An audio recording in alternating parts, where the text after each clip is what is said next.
सुकिंदारे साहित्य समाज विश्व मिलन और सारस्वत समारोह अनुष्ठित। आज पवित्र विश्व संक्रांति अवसर में सुकिंदा साहित्य समाज पक्षर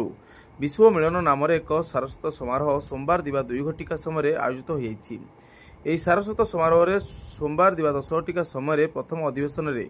कविता पाठोत्सव होता बेले द्वितीय अधिवेशन में संबर्धना पर्व और आलोचना चक्र अनुष्ठित हो साहित्य समाजर सभापति कुलमणि दत्तों सभापतित्व में अनुष्ठित कार्यक्रम में ओडिशा साहित्य एकाडेमी पुरस्कार प्राप्त वरिष्ठ साहित्यक डॉक्टर अरविंद राय मुख्य अतिथि रूपे जोगदे साहित्य आनंद प्रदान करने सहित देह और मन को सुस्थ रखे बोली मत प्रकाश करथिले। मुख्य वक्ता रूपे ओडिशार युव लेखक सम्मेलन में संपादक बनोज कुमार त्रिपाठी जोगदे रुचि संपन्न साहित्य रचना संपर्क में मत रखिथिले। संपादक हिमांशु शेखर द्विवेदी संपादकीय विवरणी पाठ अजय कुमार खुंटिया अतिथि परिचय दयानिधि दास स्वागत भाषण प्रदान करथिले। एही अवसर में डॉक्टर अरविंद राय को विश्व सम्मान 2025 रे संबर्धित कराइथिला। प्रथम अधिवेशन में विष्णुचरण साहू सभापतित्व में और दयानिधि दास लवणता परिडा और कांचनवाला मल्लंक संयोजन आयोजित कविता पाठोत्सव में कवि श्री पवित्र मोहन साहू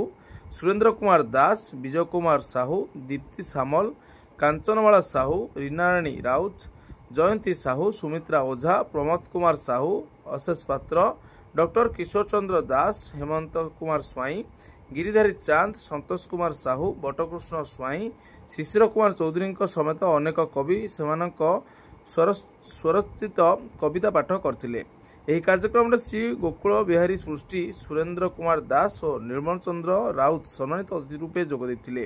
ଶେଷରେ ମନୋରଞ୍ଜନ ଦାସ ଧନ୍ୟବାଦ ଅର୍ପଣ କରିଥିବା ଦେଖିବାକୁ ମିଳିଥିଲା। ସୁକିନ୍ଦାର ଜନସାଧାରଣ ଭଲ ଲୋକ ବୋଲି ଜାଣିଥିଲେ କିନ୍ତୁ ଏତେ ସ୍ନେହୀ ଏତେ ଆପଣାର କରିବାର ଗୁଣ ଆଜି ପ୍ରଥମ ଥର ପାଇଁ ଦେଖିଲି ଏବଂ ମୋ ପାଇଁ ଗୋଟେ ସ୍ମରଣୀୟ ଦିନ ଏଇଟା। ଏବଂ ତ ବଡ଼ କଥା ହେଉଛି ଆମ ଓଡ଼ିଆ ମାନେ ଓଡ଼ିଆ ନବବର୍ଷକୁ ଅତି ଆନନ୍ଦର ଉତ୍ସାହ ସହିତ ପାଳନ କରିବା ଦରକାର। तार कारण हूँ ओडिया गोटे वीर जाति ओडिया गोटे संस्कृति संपन्न जाति ऐतिह्य संपन्न जाति किंतु आमे माने कौन कर ना इंग्राजी नववर्ष हापी न्यू इयर कहला ओडिया नववर्ष को भूल जाए। कई लोग कहते शून्य दिन ओडिया नववर्ष हम शून्य नुआ अंक चले गजपति को नुआ अंक चले किंतु आज हूँ पांजियाबर नुआ वर्ष चले चैत्र पर बैशाख आरंभ हो नुआ वर्ष यहाँ और से अवसर में सारा ओडिशा रे वर्तमान विभिन्न अंचल में हूँ आपंकर विश्वमिलन हो सुकिंदा माटी आज जो विश्वमिलन मत अभिभूत कला यही अंचल जिते जनसाधारण जी कविता लिखुं गप लिखुं ये मो पाखे जो अच्छा द्विवेदी हिमांशु द्विवेदी अच्छा एपटे दासबाबू अच्छा जो बड़ कथा हूँ जो शिशु आम निकेतन विद्या निकेतन करुचे सभा करुचे ये गोटे पवित्र अनुष्ठान ये आसिक जो मैंने पहुंची समस्त इच्छा हूँ कौन ना आम साहित्य को आगू ना ओडिशा को आगू ना ओडिया भाषा को ना ओडिया संस्कृति को ना यही लोक मान आग्रह उत्साह देखी मुझे बहुत खुशी हेली और ओडिया नुआ वर्ष अवसर में सुकिंदावासी केवल नुह समग्र ओडिशावासी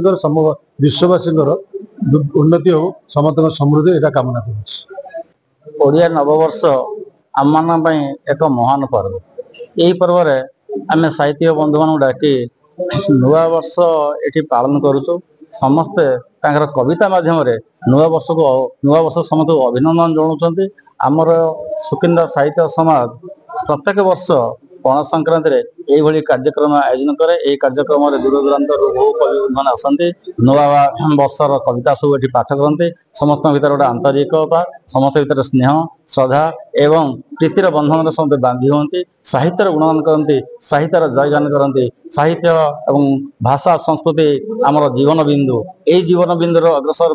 कंठर झरी आसे साहित्यर मूर्छना साहित्यर धारा जो साहित्य धारा भितर जो साहित्यर मूर्छना भितर समाज को बार्ता दिखती हे ओडिया बंधु मैंने हे ओडिया भाई भौणी मैंने आज नववर्ष समस्ते आनंद रुह समस्त खुशी रुह समस्त भर प्रीति बंधन समस्त बांधी हूँ यही जगन्नाथ समस्ते कामना करते।